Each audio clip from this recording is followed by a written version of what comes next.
I think I'm more aware than ever how I'm spending my time, which is really interesting. Congratulations. I am not. Really? Oh, that's surprising. Okay.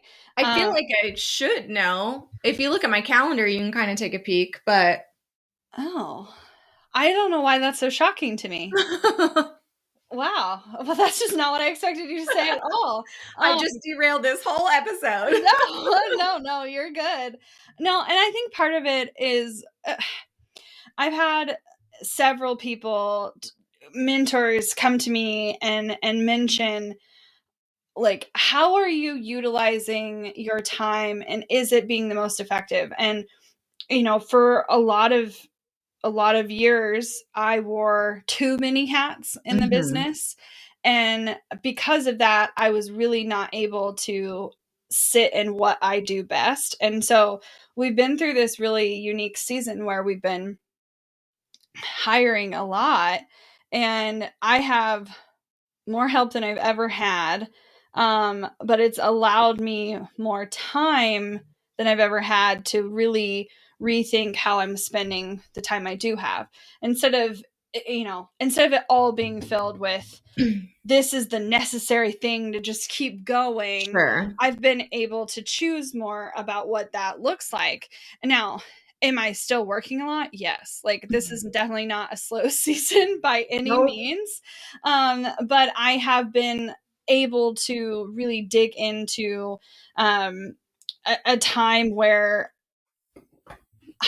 I can be really intentional. And so I actually started reading, well, I've already finished it. I finished this book on recommendation from a friend, um, Mhm. The Five Choices, The Path to Extraordinary Productivity. Now, if you have seen the Eisenhower principle before, the Eisenhower quadrant, then you've probably been exposed to a similar concept.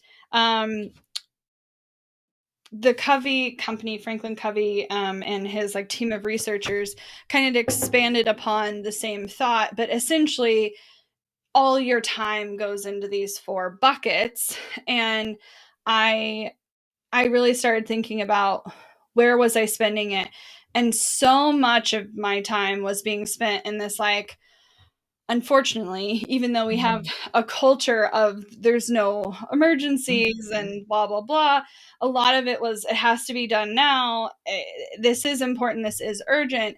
And I wasn't able to spend adequate time planning and like thinking about the future and vision casting and all of the things. So it was interesting because I don't believe 100% of what's said in the book, but that's not the point. And that's why I love reading books, because you get to like disseminate what works for Mhm. you.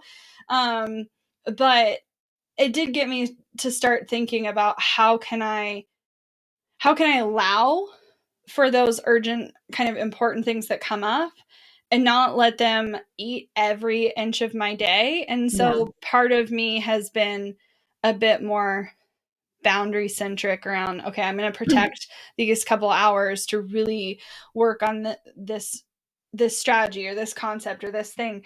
But the Mhm. interesting thing has been attempting, I wouldn't say I've mastered it by any means, but attempting to teach this concept to our team. Mhm. And I think some have grasped it a little better than others, but partially that's because their roles are really different. And so you're naturally going to have some people in your business that are really task centric. And Yeah.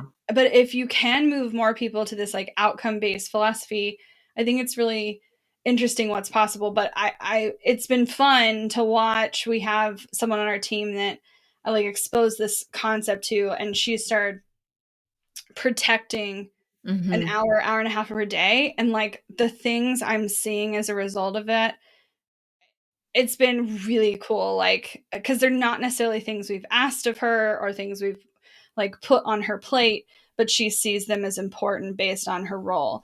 Yeah. And so a lot of this relates to the things we're going to be chatting about today. But I think being aware of how you're spending your time and protecting it is such a unique It's not unique. It's such a common strategy that we like know that works, but Yeah. we get so busy that we forget to prioritize it. And so like let this be your reminder to go back to that.